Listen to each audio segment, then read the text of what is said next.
Nós somos a primeira igreja batista em Itapevi. Que a mensagem a seguir possa abençoar sua vida.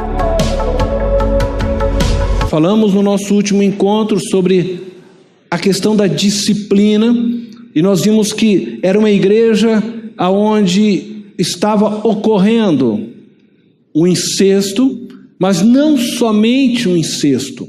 Era uma igreja que não compreendia exatamente o que era viver em amor. Uma igreja que tinha uma compreensão de amor distorcida, porque a cidade de Corinto era uma cidade influenciada pelos cultos a Afrodite. Afrodite, deusa do amor. Existiam então as sacerdotisas.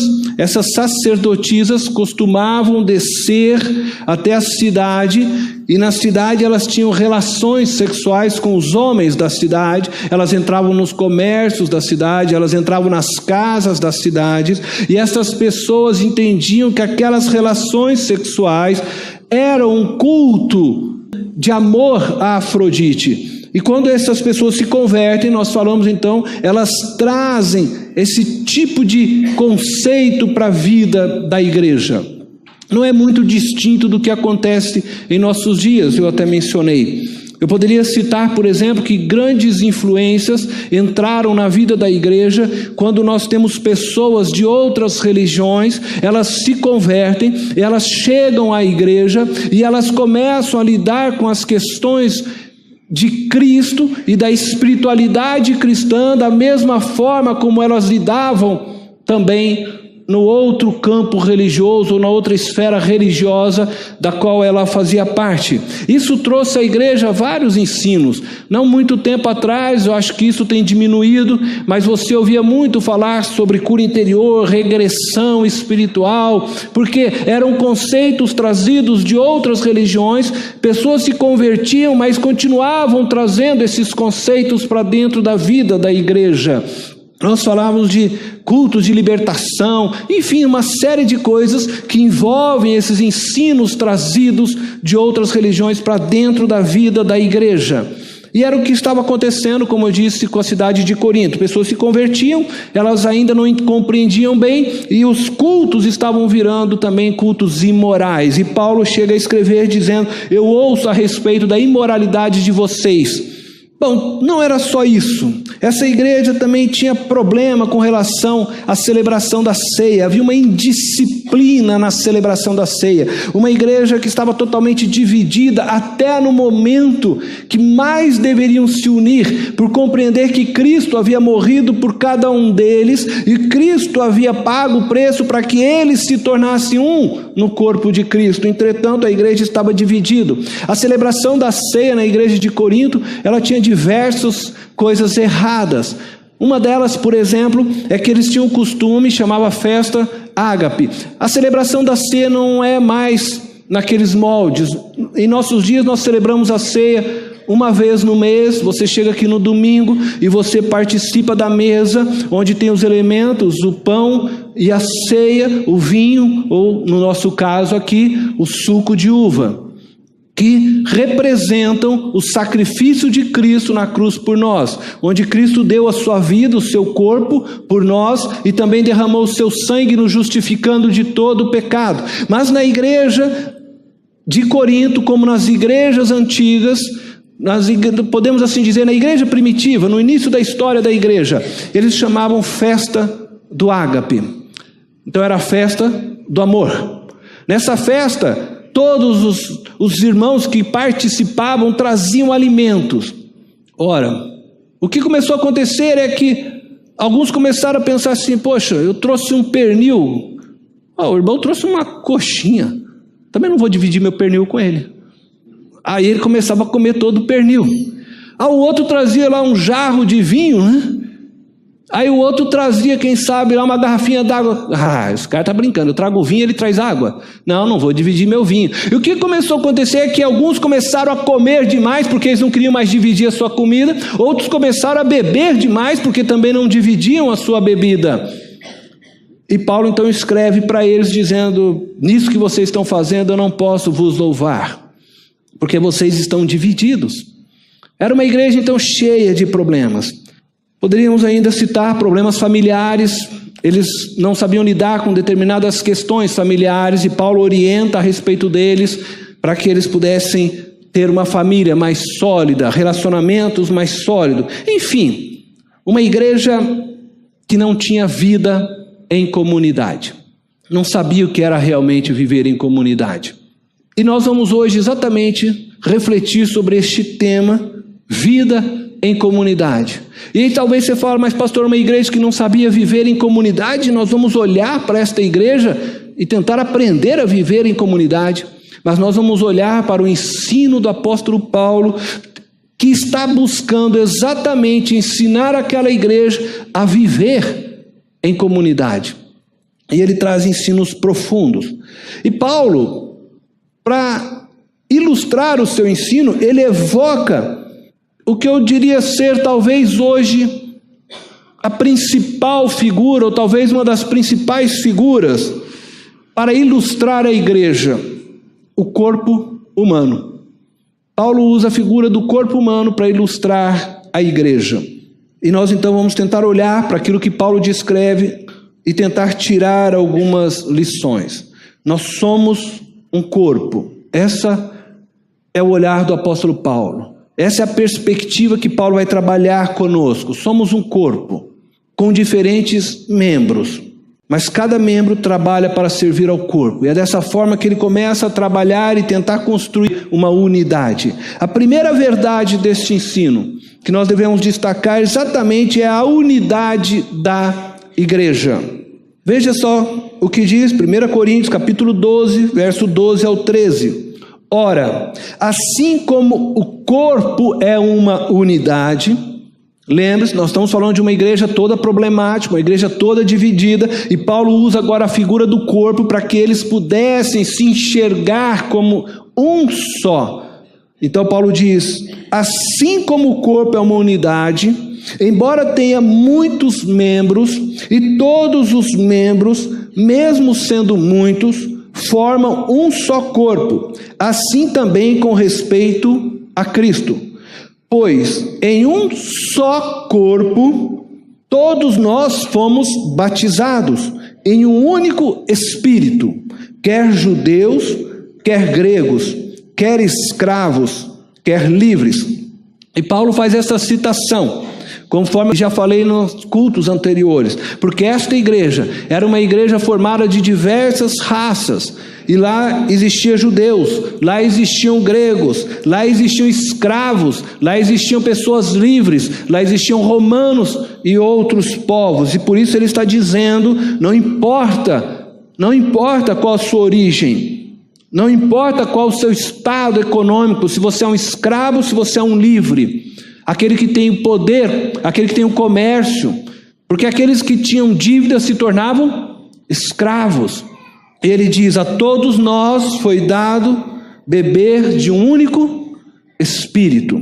Essa figura é maravilhosa, e Paulo, inspirado por Deus, traz a ideia do corpo humano, para mostrar o que significa a igreja. A igreja é o corpo de Cristo. E existe uma só igreja. Por isso Paulo diz, existe um só corpo e um só rebanho. Nós já cantávamos isso no hino, né? Um só corpo, um só rebanho. Quando cremos em Cristo, quando eu creio em Cristo, quando você creu em Cristo, quando cada pessoa que você imaginar, seja no Japão, Estados Unidos, por qualquer parte, crê em Cristo, cada um de nós que cremos, somos batizados pelo Espírito Santo. Isso significa dizer que quando nós aceitamos Jesus Cristo, nós somos imersos no corpo de Cristo. O Espírito une todos nós neste corpo. Essa é a ideia. Nós fomos batizados, o Espírito agora habita em nós e nós habitamos em Cristo, através deste ato. Tornamos dessa forma membros da igreja do Deus vivo. Tornamos-nos filhos de Deus, ovelhas do seu pastoreio. Somos, dessa forma, introduzidos no corpo de Cristo e jamais seremos dele desligados. Uma vez em Cristo, você não tem mais como deixar Cristo. Se alguém aqui quer ir para o inferno, se você quiser ir para o inferno, você não aceite Cristo. Porque se você aceitar Cristo, seu nome vai ser arrolado no livro da vida e você não vai ter mais a chance de ir para o inferno. Ninguém levantou a mão, eu acredito que ninguém quer ir, né? Gente, essa é a notícia que eu acho mais maravilhosa, né? Eu falei isso no culto passado. É tremendo você saber que uma vez em Cristo, você tem salvação certa. Porque a nossa salvação não depende em nada de nós. É obra plena de Cristo. Ele fez, Ele conquistou, Ele garante. E Ele disse, né? Todos aqueles que o Pai me deu, nenhum deles eu perco. Nenhum deles. Ele garante para nós essa salvação. Agora é interessante que quando nós olhamos para a igreja, agora falando da igreja visível, isto é, a igreja que nós podemos aqui ver, que somos cada um de nós, esta igreja possui diversas denominações. Aí você pode pensar na igreja presbiteriana, na nossa igreja batista, igreja metodista, igrejas das mais diversas denominações. Entretanto, todas estas igrejas, com as suas, vamos dizer assim, particularidades, cada uma na sua forma talvez diferente de administrar, compreensão às vezes diferente de alguns textos bíblicos. Entretanto, todas estas igrejas, quando elas estão firmadas na fé de que Deus é um Deus trino, quando todas essas igrejas, sejam esses irmãos, mesmo de outras, né, como eu disse, placas denominacionais, mas que compreendem que somente Cristo é Salvador e Senhor, que creem que as Escrituras são a única regra de fé e prática, que creem que a salvação nos foi dada pela graça de Deus, mediante a fé. Se cremos que Jesus voltará em glória para julgar os vivos e os mortos, se todos cremos, independente da onde você está congregando, mas se você crê desta forma, nós somos todos irmãos, porque fomos batizados pelo mesmo Espírito, temos a mesma fé. Isto é a igreja de Cristo. Então, é uma igreja única. Nós a enxergamos com diversas placas, nós a enxergamos com diversas divisões, mas aos olhos de Deus, ela é única. Para Deus não existe a placa lá batista, para Deus não existe a placa presbiteriana, para Deus não existe a placa metodista, Assembleia de Deus, para Deus isso não existe. Para Deus só existe aqueles que foram batizados pelo Espírito e que foram então imersos nesse corpo, o corpo de Cristo. Ou você faz parte do corpo de Cristo, lavado pelo sangue de Cristo, ou não faz parte. E não importa se você é arrolado na igreja batista, presbiteriana, metodista, assembleia, mas se você não crê na verdade que aqui foi relatada das Escrituras, você não faz parte deste corpo. Você está apenas cumprindo rituais. E não importa a cor da nossa pele, não importa a nossa condição social, não importa a nossa denominação. Se estamos em Cristo, estamos todos ligados no mesmo corpo. Todos ligados no mesmo corpo. Na igreja de Cristo não existe primos. Ou é irmão ou não é. De vez em quando, né? A gente brinca com o outro, né? Ah, nós somos primos. Não, mas na igreja de Cristo não existe. Ou é irmão ou não é. Ou você é de Cristo ou não é. Agora eu quero dizer algo para nós mais especificamente. Cristo nos coloca numa igreja local. Todos os seus filhos, todos aqueles que são membros do seu corpo, são direcionados pelo Espírito Santo a estarem ligados em uma igreja local. Pastor, eu posso ser cristão e não estar ligado em nenhuma igreja? Não pode, não pode. Ah, mas eu só ouço pelo canal do YouTube a mensagem, estou feliz dessa forma. Não, isso não faz parte do projeto de Deus. Você precisa estar filiado a uma igreja local. O Espírito Santo, ele impulsiona nossas vidas para isso. Faz parte do projeto de Deus que estejamos ligados e pertencendo a uma igreja local, situada num espaço geográfico limitado, como a nossa igreja aqui, a PIB de Itapevi. Nessa igreja local, somos chamados para vivermos a unidade do corpo. Você não tem como viver a unidade do corpo se você não se inserir em uma igreja local. Ah, não, eu tenho Jesus e tá bom, eu não quero me envolver com os membros. Não existe isso. Porque nós somos chamados por Deus, nós somos levados pelo Espírito a podermos amar e servir um ao outro. E fora de um corpo você não tem como fazer isso. Você precisa estar em um corpo. Você precisa ser membro de uma igreja local. Você precisa estar congregando numa igreja. Nessa igreja local, Jesus Cristo espera que você seja um membro fiel do corpo. Fiel. Não alguém que apenas assista cultos. Não um consumidor de cultos, porque hoje tem muito isso. Pessoas que gostam de consumir cultos. Eu vou lá hoje consumir um pouquinho de culto. Aí eu levanto a mão, eu canto, eu celebro Jesus, maravilha, gostei, saio embora, mas não me envolvo com a igreja, não me envolvo nos projetos da igreja, não me envolvo no serviço de Cristo. Se você vive assim, cuidado, porque a Bíblia diz assim que nós vamos responder 2 perguntas quando nós chegarmos no céu. Você fala, pastor, isso está escrito? Não da forma que eu vou aqui dizer, né? Não dessa forma. Mas a Bíblia ensina para nós que nós vamos prestar conta. Nós somos mordomos e vamos prestar conta. A primeira pergunta que eu acredito que vai acontecer quando você chegar lá no céu, aí vão perguntar para você assim, pode ser que não usem essas palavras, né? Mas lembre-se disso. Por que você acha que merece ou que pode entrar aqui no céu? Eu espero que você esteja pronto para responder essa pergunta. E que você possa falar, não, eu não mereço entrar aqui no céu. Eu apenas creio que Jesus Cristo, Ele sim, pagou o preço dos meus pecados. Ele morreu a minha morte. E Ele sim, abriu as portas para que eu pudesse entrar aqui, mas não porque eu mereço, porque eu não tenho mérito algum para entrar aqui. Eu sou pecador. Mas Cristo me justificou e é por isso que hoje eu estou entrando através do sangue de Cristo. A segunda pergunta possivelmente que vai fazer então para você, uma vez que você tiver, ele vai dizer assim, estende as mãos. O que você fez com os dons que eu te dei? O que você fez com os talentos que eu te dei?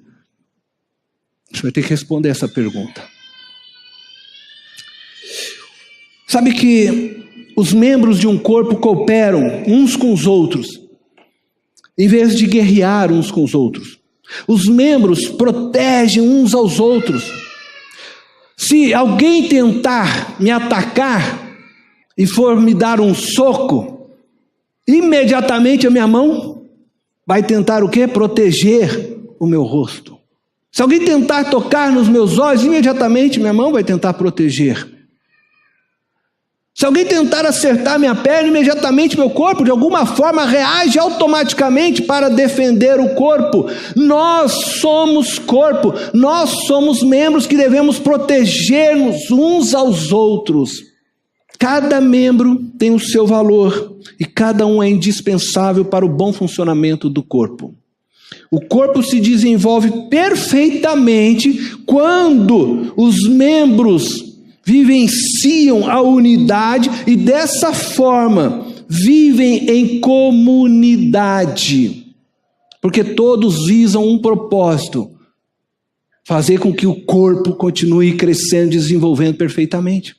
Ainda que alguns membros sejam menos vistos que o outro, mas todos estão vivendo e compartilhando um único propósito: fazer com que todo o corpo seja saudável. Compartilham tudo que são, tudo que possuem, visando o bem comum. E depois de apresentar a primeira verdade, então eu quero agora passar a segunda verdade: a diversidade da igreja. 1 Coríntios capítulo 12, também continuando aí, verso 14, diz assim: o corpo não é composto de um só membro, mas de muitos. Se o pé disser, por que não sou mão? Não pertence ao corpo. Esse pezinho aqui está com frescura, né? Nem por isso deixa de fazer parte do corpo. E se o ouvido disser, por que não sou olho? Não pertence ao corpo. Nem por isso deixa de fazer parte do corpo. Se todo o corpo fosse olho, onde estaria a audição? Se todo o corpo fosse ouvido, onde estaria o olfato? De fato, Deus dispôs cada um dos membros no corpo segundo a sua vontade. Se todos fossem um só membro, onde estaria o corpo? Você já pensou se só todo mundo fosse perna? Você não teria corpo, só teria pernas. Assim, há muitos membros, mas um só corpo. O olho não pode dizer à mão: não preciso de você. Nem a cabeça pode dizer aos pés: não preciso de você. Pelo contrário, os membros do corpo que parecem mais fracos são indispensáveis. Então veja só, o corpo é um, a igreja é uma só, mas possui muitos membros. Nós somos aqui uma. Essa igreja local, ela é a representação do corpo de Cristo. Cada um de nós somos membros deste corpo. A cada um de nós foi dado dons, talentos, habilidades, capacidades de Deus para que todo o corpo, isto é, toda a igreja, possa se desenvolver de maneira completa, harmônica e perfeita. Então, cada um de nós somos importantes na construção desta igreja. Os membros que são diversos, mas todos importantes e nenhum descartável, ajudam para que vivamos a unidade. As diferenças, elas na verdade não devem distanciar um do outro, mas pelo contrário, aproximar um do outro. Porque eu percebo que eu não possuo determinado dom, mas então eu posso ser suprido pelo outro que possui aquele dom. E dessa forma vivemos essa colaboração no corpo e a construção do corpo. Há diversidade, mas há dois perigos na diversidade. Primeiro perigo é o complexo de inferioridade. Algumas pessoas acabam se julgando inferior no corpo. É o pé lá. Eu não sou mão, mas você é importante, pé. Você imagina só uma situação, né? Imagina você diante de um prato. Imagina aquele prato que você gosta muito, ou aquele doce que você gosta muito. E aí você está já assim, né? Com água na boca, desejoso de pegar aquele prato, saboreá-lo. E aí então você diz assim, você pensa primeiro, né? Bom, eu vou comer um pedaço. Quando você pensa isso, automaticamente você já começa a ir em direção. Agora você já pensou o pé? Não vou não. Não tenho valor nenhum no corpo? Não, pé, mas aí você fica, não, mas eu quero, não, mas não vou. E todo o corpo acaba padecendo, porque o outro não consegue, a mão não consegue chegar lá para pegar, não é? Aí a boca não vai ter o que mastigar. Enfim, o corpo todo padece. Porque todo o corpo é importante. Ou se o pé resolve, né? O pé vai até lá no prato, só que chega lá a mão fala, não vou. Esse, não, mas eu quero, não vai. Todo o corpo ele é importante. Todo membro desta igreja é importante. Você tem um valor significativo. Cristo te colocou aqui porque você tem um valor significativo. Você possui um dom, você possui algo para ser acrescentado na vida desta igreja. Não se julgue menor. E às vezes nesse complexo de inferioridade, nós começamos então a nos distanciar, nos afastar e não colaborar na construção do corpo, porque achamos que aquilo que fazemos é pouco. Hoje na escola bíblica dominical, eu estou lecionando, comecei hoje a sala lá da rede ministerial, e eu pude compartilhar com o pessoal a experiência que nós tivemos de uma irmã. Ela chama Maria. A irmã Maria é uma irmã mais ou menos desse tamanho. Mais ou menos assim, eu acho que é mais ou menos. Mas ela é gigante na fé, ela é gigante na sua ação. A irmã Maria, ela gosta de chegar na igreja e organizar as coisas, limpar. Ela vem com maior amor. Ela chega lá e encontra um banco que está fora do lugar, ela vai ali e já ajeita o banco. Ela vê que não tem lá o papelzinho do envelope do dízimo, ela vai e busca, ela pega e coloca lá o envelope do dízimo. Ela passa nos banheiros, ela dá uma olhada no banheiro, ela vê que tem papel, ela vai lá e recolhe todos os papéis, ela coloca. Aí você fala assim, Maria, mas olha, já vai vir lá o pessoal da faxina, vai fazer. Não, eu quero fazer, pastor. Deus me colocou isso no coração, eu tenho prazer de fazer. E eu falo, mas Maria, por que você quer fazer? Sabe, pastor, quando alguém senta naquela cadeira que eu limpei, eu me sinto orgulhosa, porque eu fiz algo por Jesus, e alguém está sentando numa cadeira limpa, e vai poder honrar aquilo, porque eu pude servir a Jesus dessa forma. E a pessoa senta, quando a pessoa entra lá no banheiro, ela vê tudo limpinho, organizadinho. Eu falo e me alegro, porque eu pude honrar o nome de Jesus daquela vez. A pessoa não precisa saber que fui eu que fiz, não. A pessoa não precisa saber que fui eu que limpei, não. Mas eu sei que ela está sentando num lugar limpo, eu sei que ela está chegando no banheiro, está limpo, eu sei que as coisas estão organizadas, e Jesus está sendo honrado. E é assim que eu quero servir o meu Jesus. É assim que eu sei servir. Eu não sei pregar, pastor, eu não vou lá pregar. Eu não sei cantar, eu não vou, mas isso eu sei fazer, e Deus colocou isso no meu coração. E ela faz aquilo com maior amor, com a maior dedicação. E tenta impedir ela de fazer, para você ver. Ela vira gigante mesmo. Não, Deus me colocou e vai, então vai, porque Ele faz na paz. E ela serve com amor. A gente fazia o café, ela corria, ela quer preparar o café, ela vem montar a mesa, ela limpa, vem com paninho, você não fala nada, ela já está fazendo tudo, sabe? Uma irmã dedicada. Então não considere o seu dom pequeno. Seja o que for que você faz para Cristo e faz com amor. Porque tudo tem sua importância. O outro perigo que acontece é o complexo da superioridade.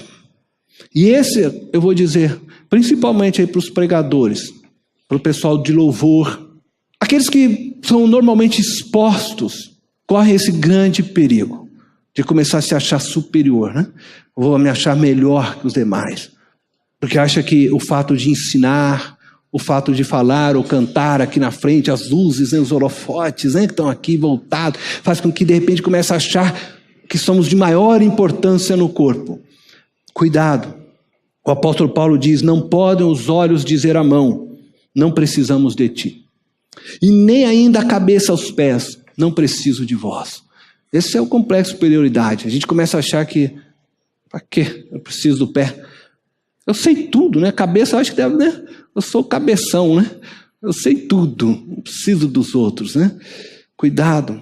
Esse é um grande perigo que Paulo fala. A terceira questão que eu quero falar com vocês é sobre essa mutualidade da igreja.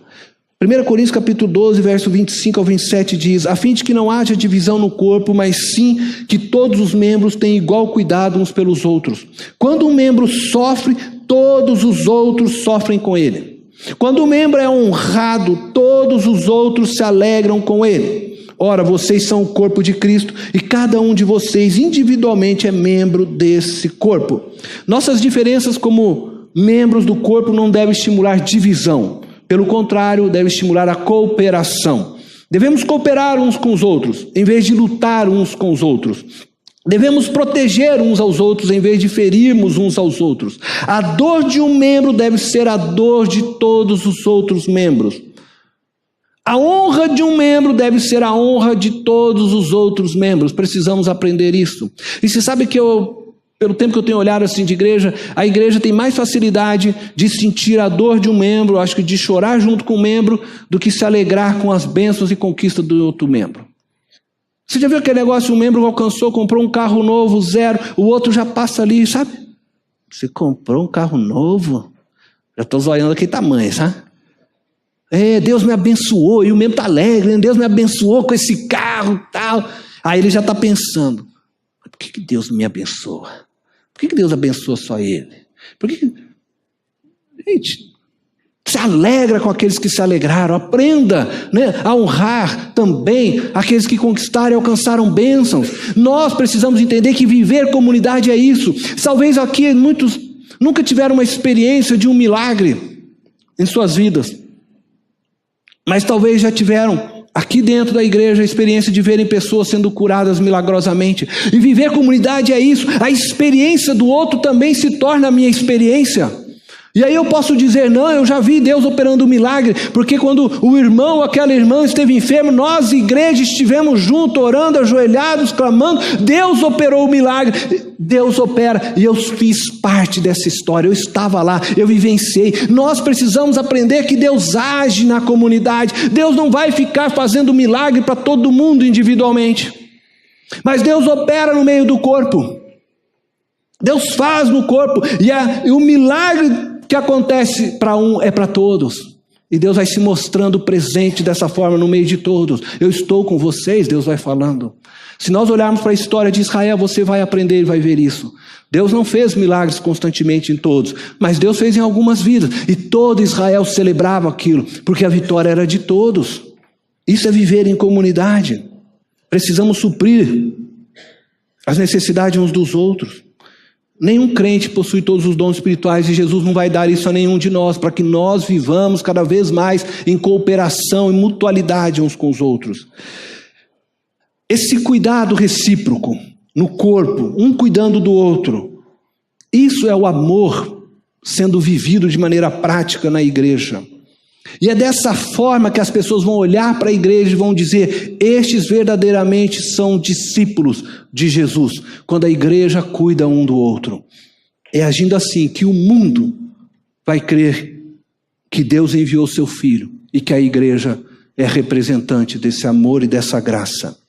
Então vai haver salvação dos perdidos, haverá edificação dos salvos e o nome de Deus será glorificado.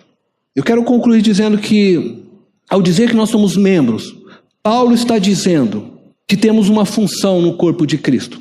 Cada membro possui uma peculiaridade própria para exercer sua tarefa no corpo. Isso determina aquilo que ele faz no corpo. Você tem um dom, você tem algo peculiar que Deus te deu, e isso determina a sua tarefa dentro deste corpo. Da mesma forma, nós, como membros do corpo de Cristo, recebemos dons que nos capacitam a exercermos algumas tarefas na igreja. Assim como o braço, como a perna, a mão, cada um tem sua função no corpo. Cada um de nós somos distribuídos no corpo, segundo a vontade de Deus. Segundo a vontade de Deus e não a nossa vontade. Nossos dons servem para realizarmos nossa função no corpo. E é diante dessa compreensão que eu quero aqui apresentar para vocês, no final dessa mensagem, os nossos ministérios que estão sendo construídos e preparados para 2019. Você vai ver nessa tabela. Aí existem 22 ministérios. Alguns desses ministérios nós ainda não temos líderes, nós ainda estamos projetando, mas você com certeza se encaixa dentro de um desses ministérios. Nós temos o Ministério de Administração, nós temos trabalho para ser feito com adolescentes, nós temos trabalho com a gestão de ministérios, que hoje a Silvana está aí coordenando todos esses ministérios. Nós temos Ministério de Visitação, pessoas que precisam ser visitadas. Nós temos Ministério de Formação Cristã, que é a educação, a escola bíblica. Nós temos o Adonai, que trabalha com surdos. Nós temos embaixadores, nós temos estacionamento, que precisa de pessoas que estão ali cuidando e trabalhando, voluntários. Nós temos os grupos pequenos que serão estabelecidos, precisamos de líderes para grupos pequenos, precisamos de pessoas também dispostas a ensinar nos grupos pequenos, casas abertas para os grupos. Nós temos Ministério Infantil, precisamos de mais professores ali, nós precisamos de pessoas cuidando. Nós temos integração, um ministério novo que vai estar recebendo visitantes, que está preparando, batizando novos membros. Nós temos aí intercessão, jovens, missões, se eu for falar de todos eles, mas no dia 2 de setembro, no culto da noite, cada ministério vai estar montando um stand, vai falar da missão deles nesse local. Você vai poder compreender o trabalho que eles vão fazer, vão apresentar o que eles vão realizar no ano de 2019, e você é convidado a fazer parte deste trabalho, dessa visão. Você é chamado por Deus nessa igreja para poder servir.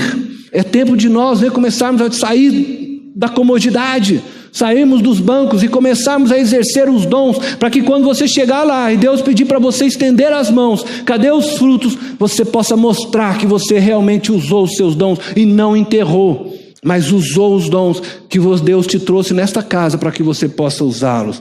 Nós temos uma visão. Nós queremos ser uma comunidade em que cada membro seja uma expressão do amor de Deus onde estiver, e precisamos vivenciar e praticar isso entre nós. E queremos sim, também como missão nossa, conectar as pessoas a Deus. Essa é a nossa missão, é para isso que existimos como igreja. Deus está te convocando para o serviço. Os ministérios estão aí. O dom está com você. A responsabilidade é sua. Se engaje nesse projeto. Se engaje na sua igreja. Sirva em um dos ministérios. Seja voluntário. Deus abençoe a cada um de vocês. Feche os teus olhos. Pai amado eterno, quero te agradecer mais uma vez a oportunidade de estarmos na tua casa, de aprendermos tua palavra, de sermos desafiados, Senhor, para servir. De sabermos que o Senhor deu a cada um de nós um dom, uma habilidade, talvez para alguns duas, e que agora o Senhor está nos proporcionando esta oportunidade de exercermos esses dons, de servirmos através dos ministérios. E a minha oração é que a sua igreja possa responder ao mover do teu Espírito, Senhor, e realmente usarem os seus dons e servirem algum destes ministérios, Pai. Move-nos, faça-nos compreender aquilo que o Senhor tem para realizar em nosso meio, e que nós possamos, Deus, andarmos, vivermos segundo o teu coração, dia após dia, no nome de Jesus. Amém. Esta foi mais uma mensagem especial da Primeira Igreja Batista em Itapevi. Que Deus te abençoe.